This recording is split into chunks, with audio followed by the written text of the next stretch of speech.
అందరికీ ఈ video Hyderabad old city చందనగుట్టలది డ్రంక్ అండ్ డ్రైవ్ తనిఖీలు నిర్వహిస్తున్న పోలీసులు ఒక ఆటోను ఆపిండ్రు.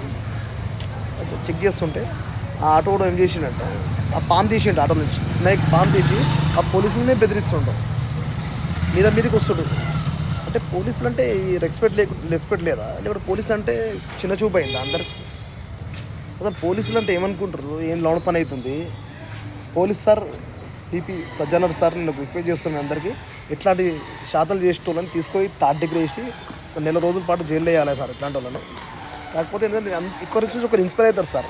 పోలీస్ అంటే రెస్పెక్ట్ లేకుండా అయిపోతుంది. అది చూడు ఎట్లా ఎంత బెదిరిస్తుంటాడు, ఏమనుకుంటుండ అసలు వాడు? పోలీస్ అంటే మజాక్ అనుకుంటున్నా, పోలీస్ అంటే రెస్పెక్ట్ లేదనుకుంటున్నా. తీసుకొని మంచి క్లాస్ వీకుండు సార్, ఒకసారి నెల రోజుల వరకు నాన్ బిలీవ్ కేసు వేసి అది చేయండి సార్. అని మీద ఇప్పుడు అందరూ ఒక్కరి చూసి ఒకరు ఇన్స్పైర్ అయ్యి ఇదే తమాషాలు చేస్తారు సార్ మొత్తం వీళ్ళందరూ. పోలీస్ అంటే మినిమం రెస్పెక్ట్ ఉండాలి కదా అసలు. ఏంది ట్రాఫిక్ పోలీస్ అంటే ఇంకా రెస్పెక్ట్ ఉండాలి సార్, ఎందుకంటే వాళ్ళు లేకపోతే ట్రాఫికే కంట్రోల్ చేయలేము. వాళ్ళంతా ఎంత హార్డ్ వర్క్ డ్యూటీ చేసి నిలబడి కూర్చోకుండా అంతా చేస్తుంటే ఇట్లాంటి కొడుకులు వచ్చి వాళ్ళకి రెస్పెక్ట్ లేకుండా అలానే బెదిరిస్తే ప్రయత్నం చేస్తారు. ఇది ఎంతవరకు కరెక్ట్ సార్? మీరు అది స్ట్రిక్ట్ యాక్షన్ తీసుకోవాలని కోరుకుంటున్నాను సార్.